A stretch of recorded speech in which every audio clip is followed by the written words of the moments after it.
Hi folks, in this video I will show you how I made a custom grilling table for a client. I started by making the grill as it was much easier to build a table around the grill. Here you can see the gas burner valve assembly for the 6 burners. Each valve was threaded into a 1-inch piece of black pipe that was sealed with a cap on one end. I made brackets to attach the assembly onto a 2-inch piece of angle iron.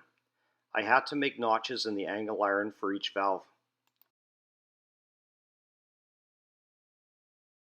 The burners could move back and forth, so I welded on a bracket for each burner.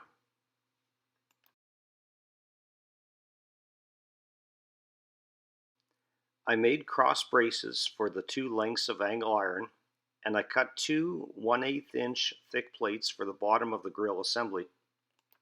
Next I laid out the flavor bars and grills. I did a flame test and it worked well. I welded on some tiny square tubing uprights to ensure the flavor bars didn't move. I started fabricating the table by cutting 3-inch square tubing at 45-degree angles. I placed the pieces together to make a table frame, and then I welded the pieces together.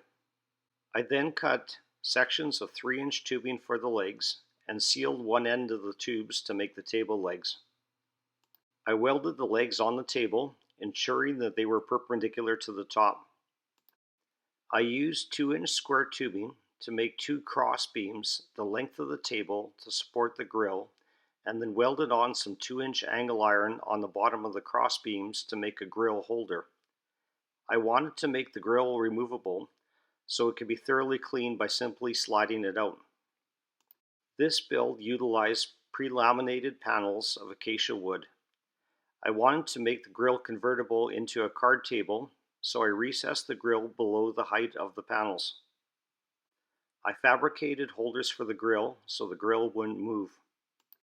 Next I fabricated legs for the benches from 3-inch square tubing. I used angle iron brackets for securing the panels to the benches. I cut the acacia panels to size. They fit really well. Every part of the grill assembly can be easily removed and cleaned as there are no fasteners.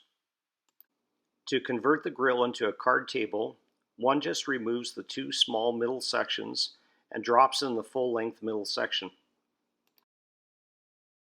There was enough leftover panel material to make 2 pot holders. I hope this video helps you to make your own grilling table. Thanks for watching.